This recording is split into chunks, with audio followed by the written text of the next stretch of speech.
Welcome to the Fantasy Football Fanalist Podcast, presented by Fantasy Data. Here's your hosts, Billy Muzio and Bradley Stalder.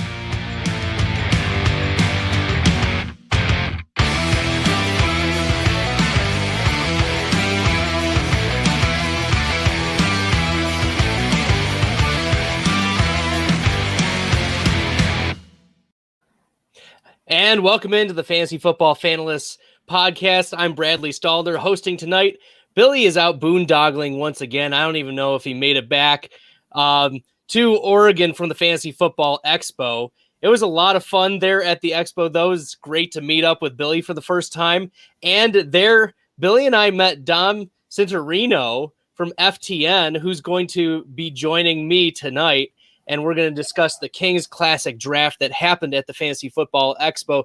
But Dom, I'm really excited that you're able to join us tonight. Can you talk a little bit about your experience at the Fantasy Football Expo and about this Kings Classic draft? Yeah, Brad, first, thanks for having me.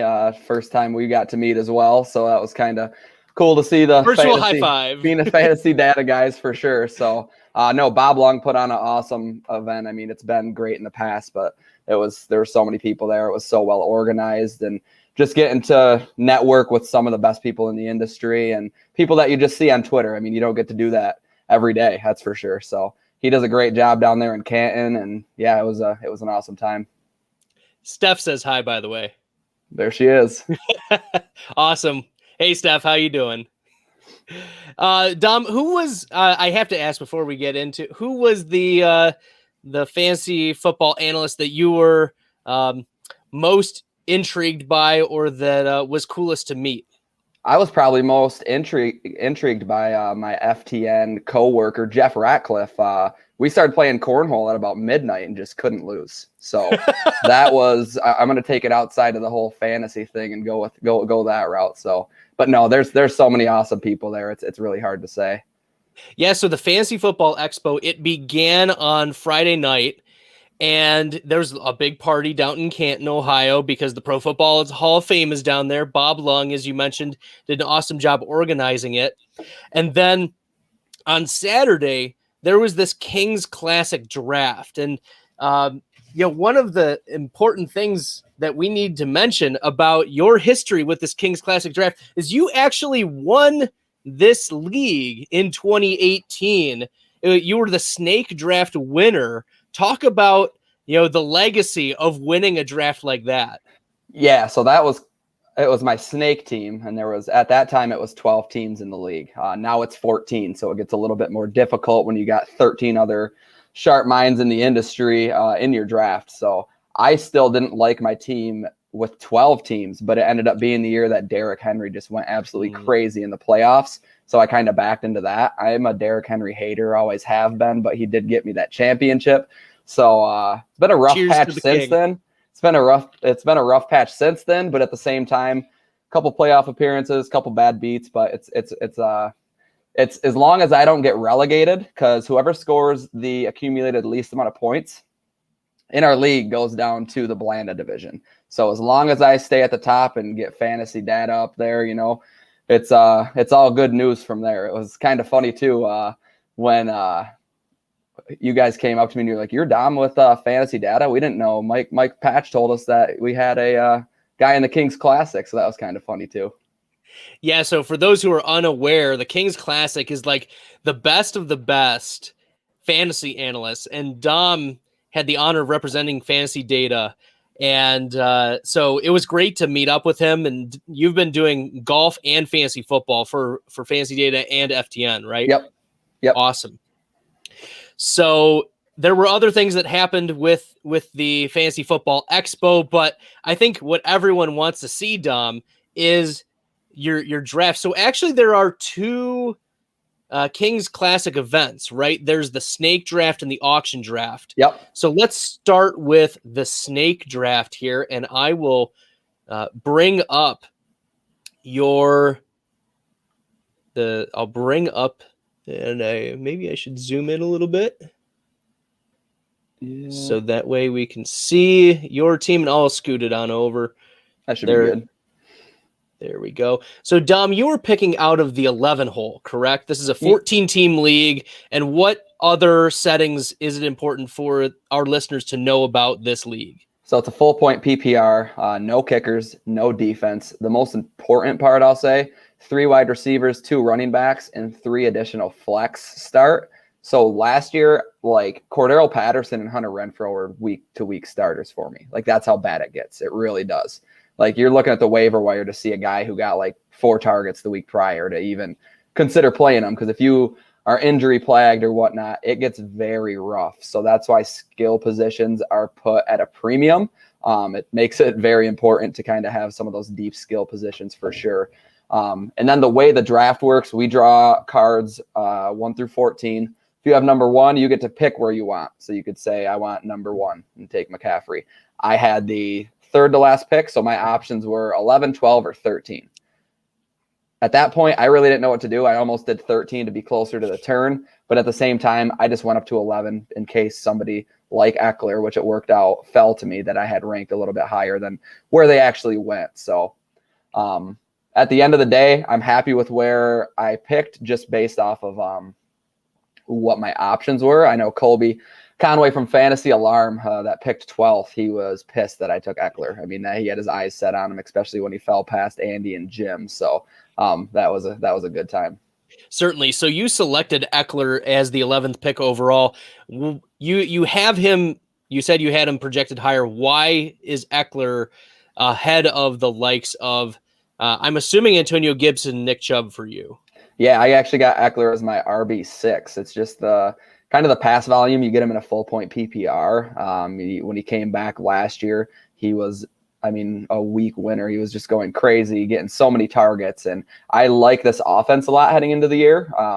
The running backs aren't all that great. I saw Josh Kelly. I had him on a couple teams last year. He was unimpressive to me. Justin Jackson is so-so. So I think Eckler's got a good clamp on that starting job, and he should get a lot of pass volume. So if it was half point PPR, I probably would have still went there, but at the same time, the PPR, the full point, just made a kind of obvious selection for me.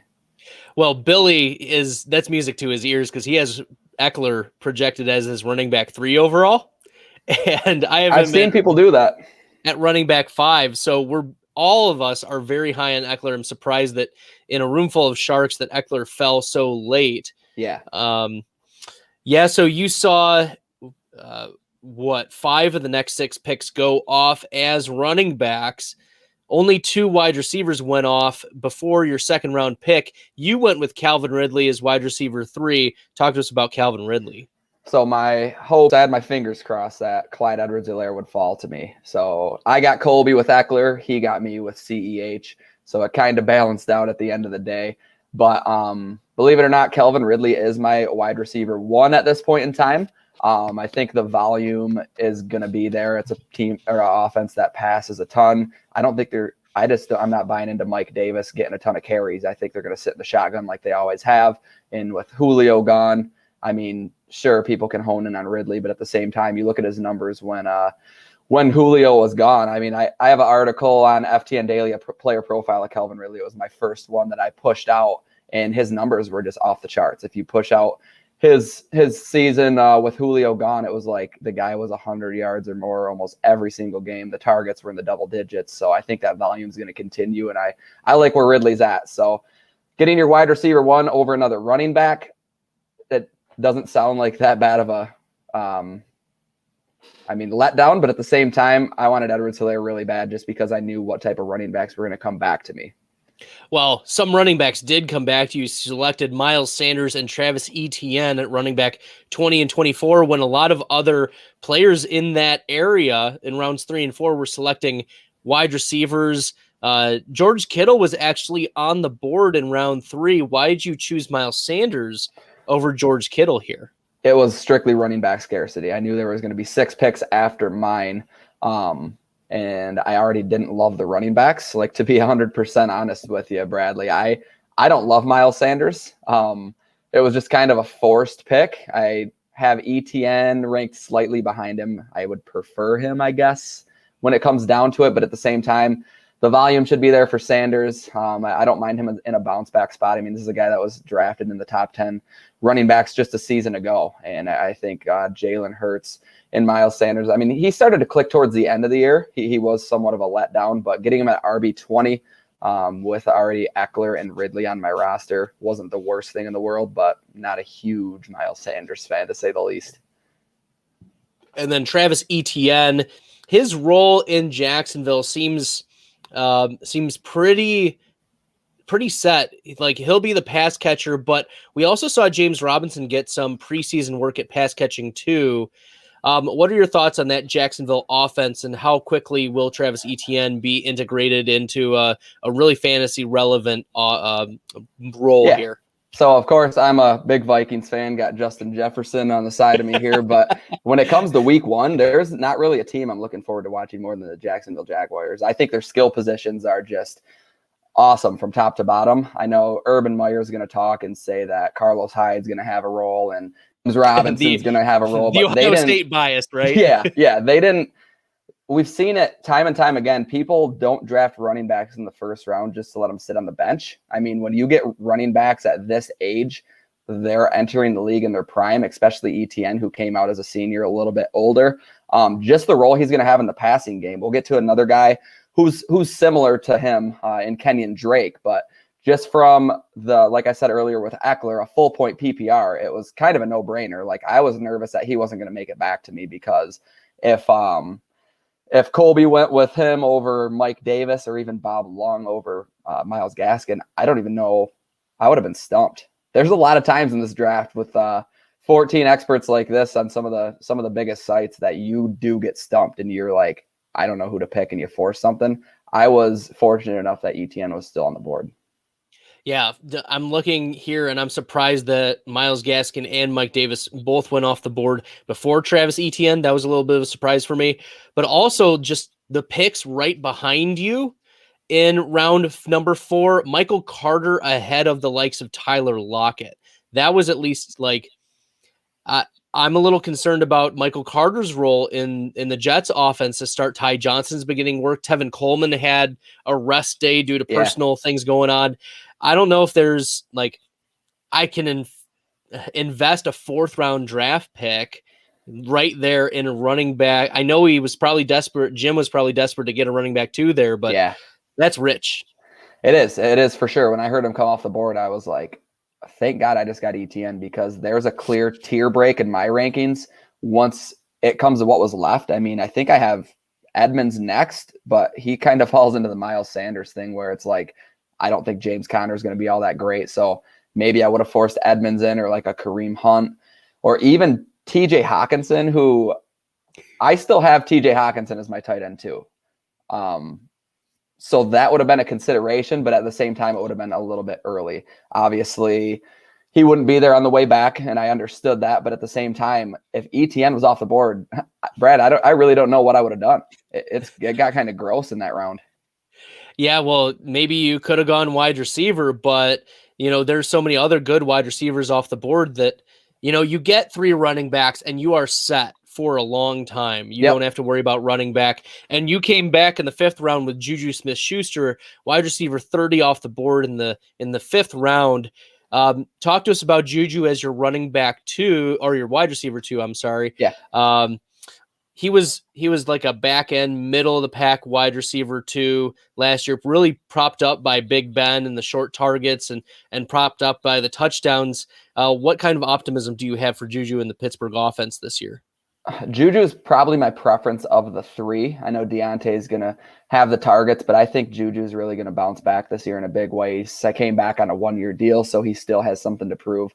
Looking at what was available, he was by far my highest ranked wide receiver that I had left. Odell Beckham Jr. was wide receiver 28, and he went earlier to Pat of NBC Sports Edge, so he obviously wasn't available. That was a guy I had my eye on, Juju Smith-Schuster, for a couple picks, just praying that he would fall in the fall. He kept dropping, and I got lucky there. So this snake played out a lot different than years past. Usually I'm just like, God, the guys get picked right before me. And it gets rough. But I think I was fortunate enough to have Juju Smith-Schuster as my wide receiver too, with the 3 running backs as well.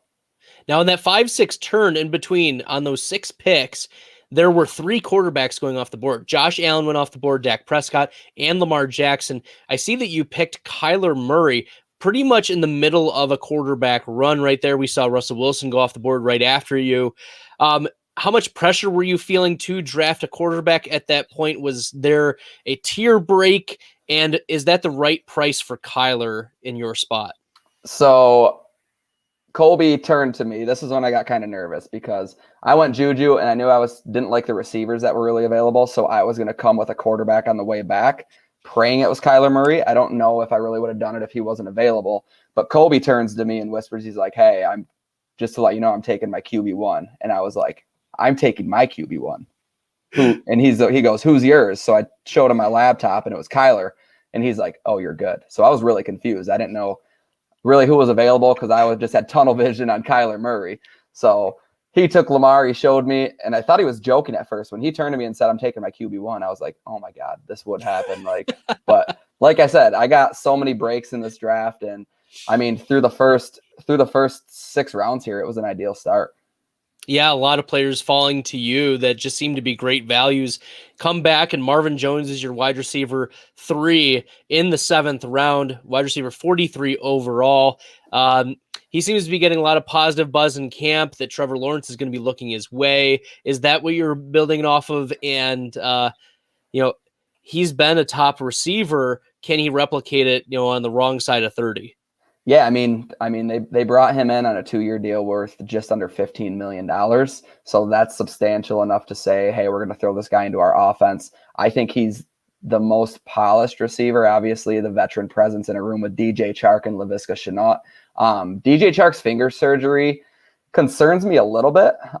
Full point PPR, I think Marvin's going to kind of be that guy that gets the high volume targets in this offense, and they're going to kind of use Chark as the deep threat and Laviska as the kind of skill player that they move all around the field. So I did like Marvin Jones a lot. I know Bob Harris had planned on taking him at the turn.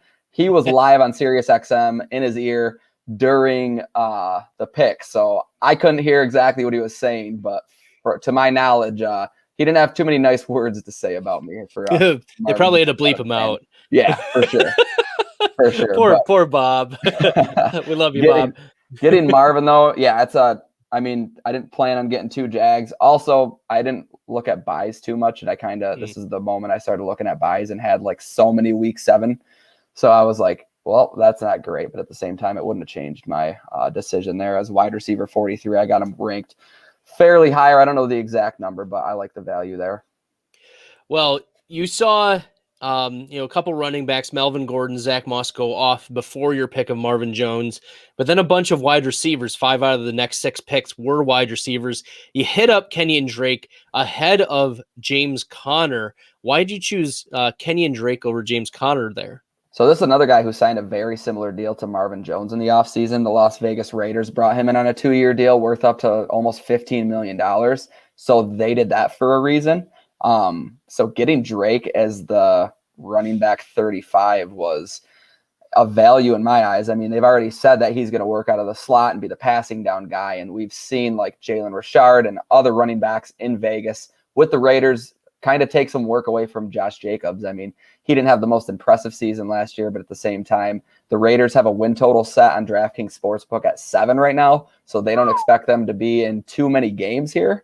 So if they're trailing in most games, Drake's going to be the guy on the field. They're not going to pound Jacobs into the ground if they're on the wrong side of the game. So I think he'll see a majority of the snaps later in games. And I mean, Kenyon Drake's a guy who people were taking in the 1st round last year. I mean, I said the same thing with Miles Sanders, but he was a back end 1st round, early 2nd pick, and just about everywhere you looked. Yeah, Kenyon Drake was one of those running backs. Him and Clyde Edwards-Helaire like burned me so badly that I couldn't. There was one league where I drafted them in the 1st and 2nd rounds, and they had great second halves, put up decent stats in the second half. I was out of the playoffs by then. Like, it just killed me so badly. Yeah. You came around here. Let's see, 5, 7 in the 9th round. Jalen Reagor, wide receiver 59. He's today Eagles press has just been all the beat reporters have been saying Jalen Reagor, one-handed catch, Jalen Reagor having a great, but this is before all that hype a couple days ago. So talk to us about what you saw in Jalen Reagor before all the positive camp hype today. Yeah, first off, I'd like to take a second to thank the Philadelphia Eagles for giving the Vikings the opportunity to draft Justin Jefferson. That was a blessing. I mean, the one pick before. Not to say Reagor can't still have a good career, but I'm very glad we have JJ. But at the same time, when you get Reagor down at almost wide receiver 60, I mean, he's going to be the clear wide receiver 2 there. I mean, you would assume behind Devonta Smith, who is dealing with a little bit of an injury, which I'm not concerned about. But at the same time, you get a second-year receiver. I mean, we have to remember these guys didn't have a normal offseason last year, so it definitely affected some of these guys differently. They drafted him in the first round for a reason. Yeah, you go on Twitter, he's making all these spectacular catches. Obviously good to see. I mean, we know he has the talent. He showed that at TCU and was clearly a first-round pick. So getting a younger guy, I'm one, Bradley, that always goes with the youth over the older guys. So getting a second-year player like Reagor is very appealing, especially at this price and with the role that he's going to be pushed into. Well, we'll back up for a second. Steph approves of your Travis Etienne at running back 24. So there you go. Yeah. Etienne, I like it. Fantastic. Quez Watkins, though, there had been a little bit of rumbling about Quez Watkins after his 79-yard touchdown or whatever it was in the preseason game. Obviously,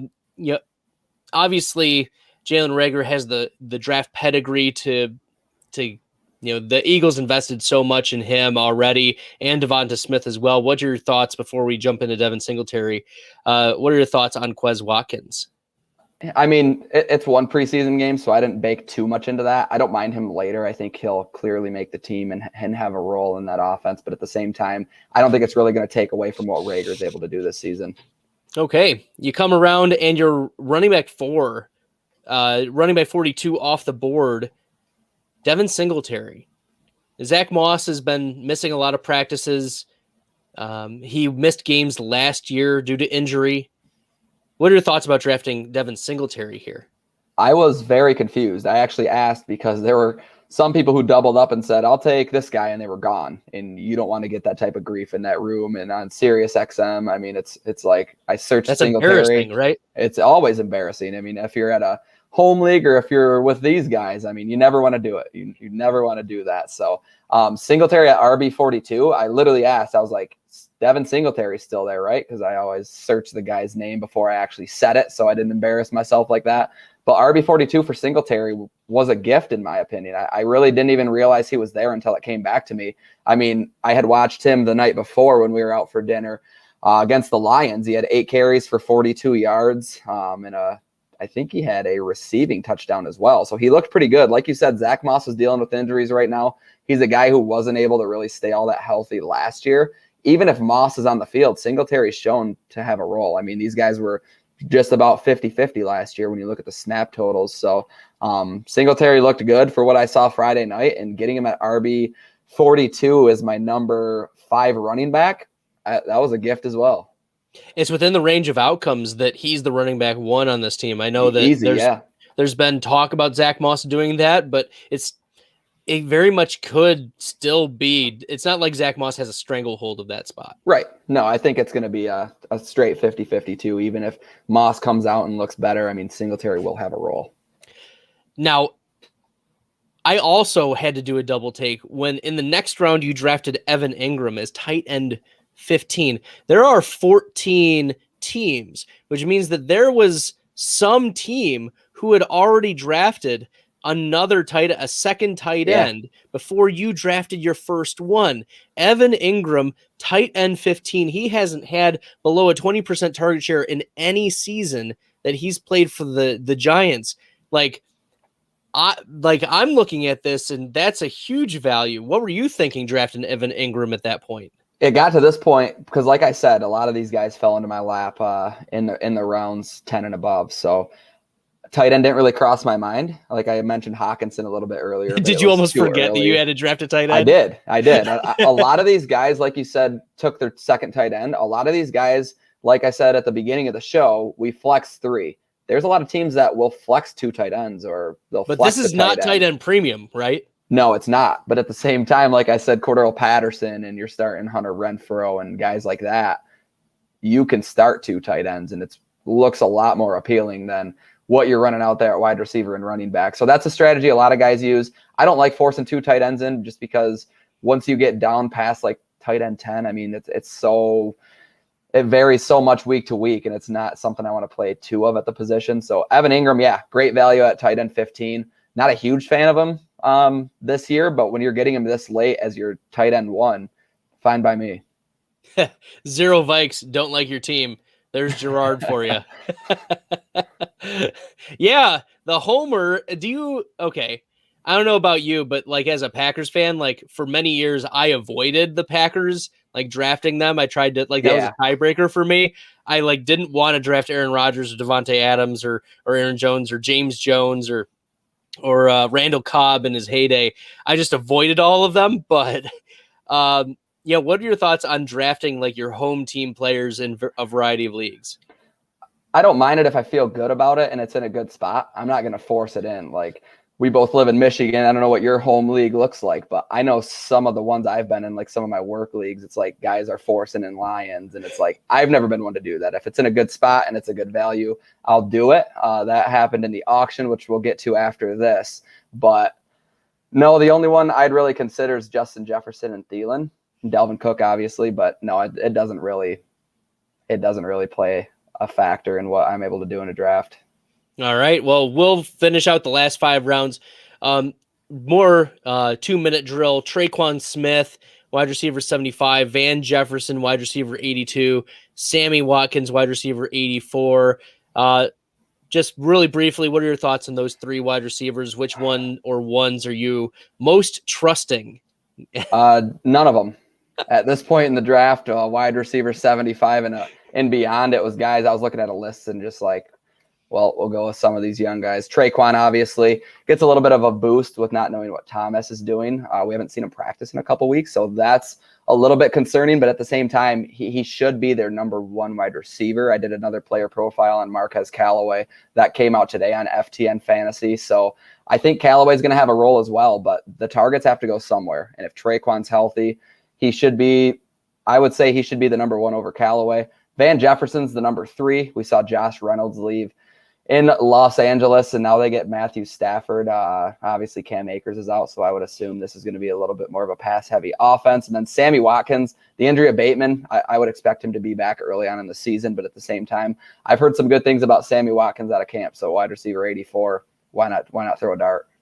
I mean, Deshaun Jackson may be old, but he's not dead in Los Angeles there, Dom. I know. Like I said, I go with the youth. Fair enough. All right, your last 2 picks, Dan Arnold, you got your tight end 2 there. He's probably going to take the lead in Carolina. Corey Clement as your last round dart throw. Is that the Saquon insurance? Yeah, it is. And I've heard a lot of things out of Giants camp that Corey Clement is getting a little more of a boost than Devontae Booker. So, I mean, I don't expect a whole lot in the last round here. Your options are very limited. So getting a guy that could potentially be the RB2, and I mean, who knows, maybe the RB1 come week 1 if Saquon's not able to go. I think Saquon will be fine, obviously, but it's nice to kind of have that insurance just in case. I mean, when it's a 14-teamer, you got to take any type of advantage that you can seek out. Definitely. Well, that was your snake draft for the Kings Classic. How would you grade yourself after looking at this compared to the other 13 teams in this league? I'd probably go, a 14 team, I would never give myself above I would never give myself in the A range. So I'll probably say a flat B. I was fine with it. I mean, I got a lot of good values. I got a lot of the guys that I have ranked higher than most people. So I'd give it a solid B.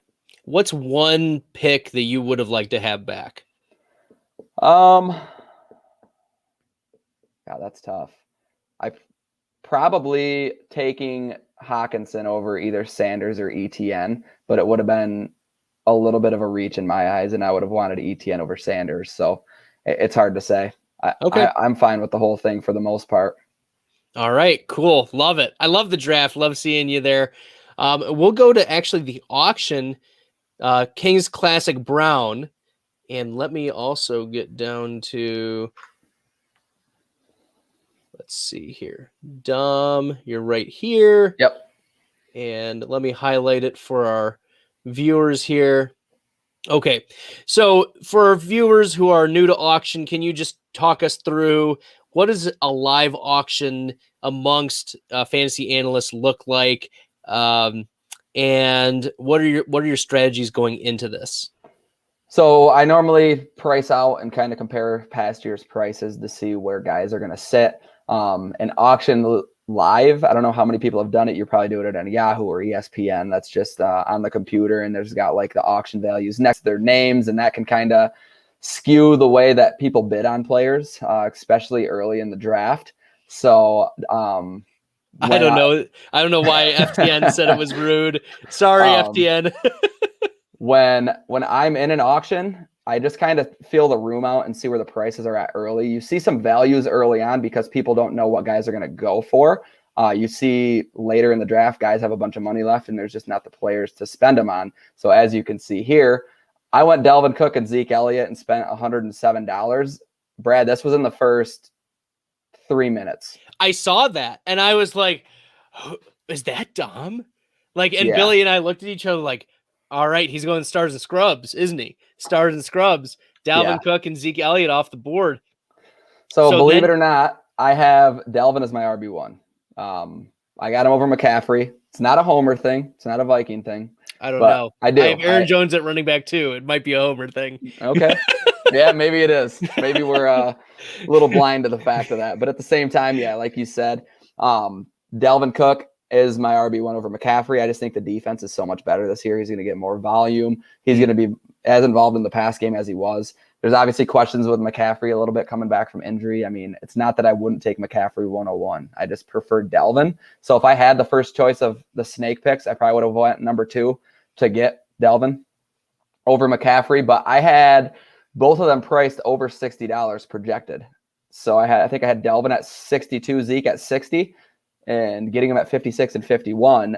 In my eyes, I was at a big advantage there early on.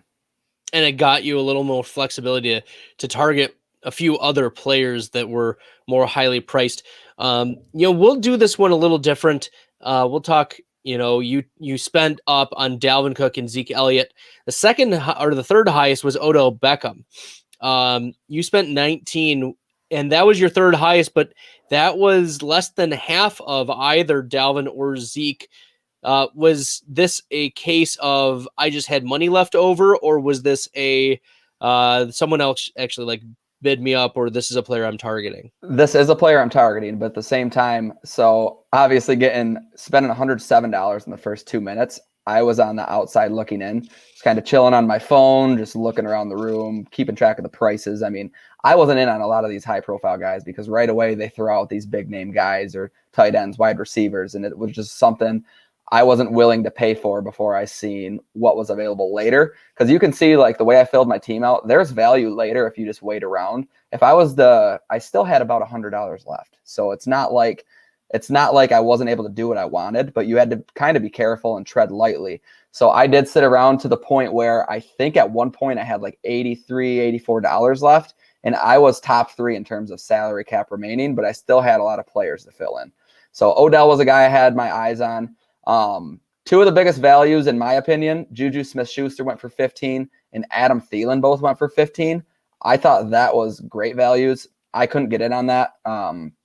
The Juju one was kind of on me. The Thielen thing was the whole week 7 bye. Literally my whole team was week 7, and I just don't want to deal with that because managing a bunch of teams like in a 14 teamer, I'm not willing to drop like say Devin Singletary or Leonard Fournette on week 7 just to fill a roster. And I'm also not going to get relegated. So I'm not going to go down to the next league by taking a 0 in one of my flex spots. So it's like hard to balance. Like I said, bye weeks get a little bit tricky, but Odell's a guy I had my eye on late. I actually typed him into my team on my computer before I even got him. I just said, I'm getting him. I don't care what he goes for. Someone can keep going on him. Wrote on a sticky note, Odell, no matter what. He was the last one on my list that I wanted.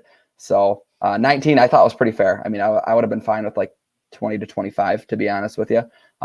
And then the way I filled out at receiver too, that was what I was most worried about. I got Marvin Jones early. I think he was my third player selected. And at that point, you don't know what these receivers down the board are going to look like. Looking at it now, I mean, if Marvin would have got brought up later, he's probably a $15 receiver compared to where some of these guys were going. Yeah. Yeah, I'm looking here at like Mike Williams 15. Like give me Marvin Jones upside over Mike Williams, especially with the injury history.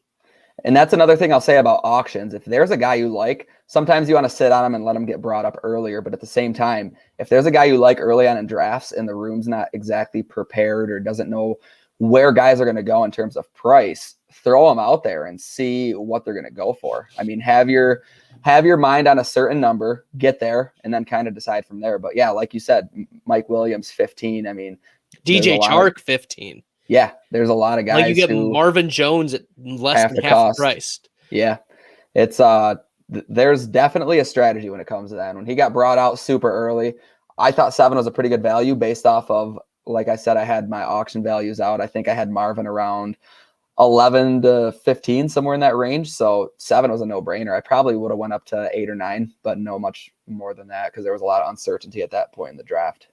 So I noticed Marvin, Kenyon Drake, Devin Singletary, Van Jefferson are similar players from what you did in your snake. Yep. Is that the type of strategy that you want diversification of the studs and then just hitting on maybe the later players? Or is this just how the auction fell to you? Doing back-to-back drafts, you kind of got your mind on your other team and you talk yourself into these guys like, oh, I got Kenyon Drake in X round. So you talk yourself into them like, oh, I like Kenyon Drake a lot. He's left on the board. I thought Drake was a really good value. Singletary, I just had the money left, and he was the tier break for me, obviously. I had him in the other one, so I spent the 12 on him. Not the best price in the world, but again, you could definitely do worse. I mean, Melvin Gordon went for 17. There was Tevin Coleman. Oh, never mind. I thought that said 11, but yeah, I mean, that was a point where I just had to spend my money. I knew I still had 4 spots to fill, but at that point in the draft, Bradley, there's not a whole lot left. No, not for not when you're doing 14 teams and you don't like, you have all of the players, all of the drafters have, this spreadsheet in front of them and it automatically updates based on, the master scheduler or master spreadsheet person of who's updating it. You're able to see in real time who has what left, but it's definitely navigating with 13 other teams, like who has money left. How much could they spend? Is this the type of player?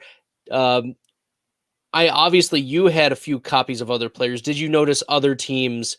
Was that something in your mind that, this team, this drafter might also target this player based on who they took in the previous draft? Yeah, when it gets down to it, I did. But like in the moment, Brad Evans' friend actually does our auction. He's done it since we started this in 2018. And the other auction always has a random guy that they find, like a local guy. They started the auction 20 minutes before us because we had to let the radio catch. They finished, I think, an hour and a half after our auction. So Brad's friend keeps it moving. I mean, if you're listening on Sirius XM, you're not able to keep up. I mean, you don't even know who's going because he's like going once, going twice. He's just firing names off. So you kind of have to make rash decisions and like say, do I want this guy? You have to know how much you're willing to spend before you go into it because you got to think quick.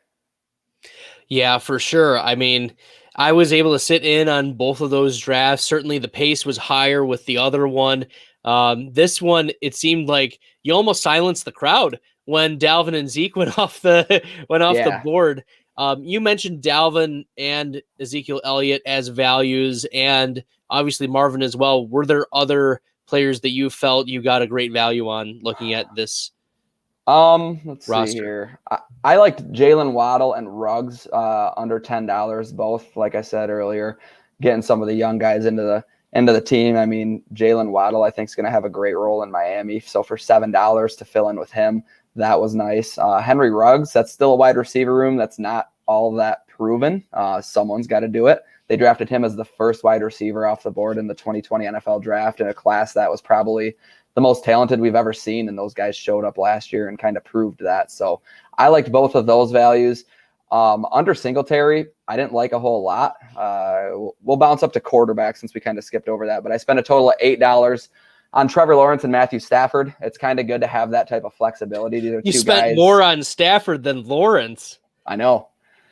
It was, I don't know. It was, I just kind of wanted two guys they're both in my top 12 actually ranked. Okay. So getting two of those, having the flexibility to start them every week. I mean, your bench with 6 guys in a 14 teamer is not great. So you might as well have the 2 quarterbacks that you like and can kind of pick and choose from there. Awesome. Okay. So, all right. How would you grade yourself in this auction overall? Oh, I think I like this one better than the snake. So I'll go a B+ just because I think I have, I mean, pending health, obviously, if I have Dalvin and Zeke for 17 games, I mean, that's a huge advantage. I like the upside of the wide receivers that I have. I think I have pretty good depth. I'm going to have to be on the waiver wire early and spend a lot of my fab early on just to kind of solidify the rest of my roster because that's going to be key. I mean, if I have Dalvin and Zeke, obviously didn't get either of their handcuffs, but filled out with, we didn't talk about Leonard Fournette, but I thought that was a great value at 8, Kenyon Drake for 10, Singletary. So I got 3 running backs past them that I feel pretty confident in. I think Damian Williams actually in Chicago is going to have somewhat of a role behind David Montgomery. We've seen like Cordero Patterson get mixed in last year. It all depends on the health of Tariq Cohen, but he's on the pup. Yeah, that's I like this a lot. I mean, like I said, it's going to depend early on who I add, but I'd probably give this one a B+. At least it also gives you a plan too. You know, you're going to have to play the waiver wire hard because there's realistically some zeros on this team. Yeah. Like Jalen Waddle could be a 0. Kadarius Toney could be a 0. Van Jefferson could be a 0. So knowing that you have to be aggressive in this league, at least, you know, maybe gives you a little more passion, a little more fire for finding the winning players to complement. You know, how many other teams can say that they have Zeke as their running back too? I know. Not a whole lot. And that's the thing. That's the thing I love about auctions. If you truly like these 2 guys, you can go get them. I mean, it's as simple as that. If you like, I mean, you can't, I've always said this, you can't leave an auction draft, or you shouldn't leave an auction draft with a team that you don't like, because at the end of the day, you're paying for these guys and you can throw anyone on your team that you can. It just depends on the way you fill in at the end of the draft. Awesome. Well, Dom, I'm so happy that you were able to draft on behalf of Fantasy Data and represent FTN as well.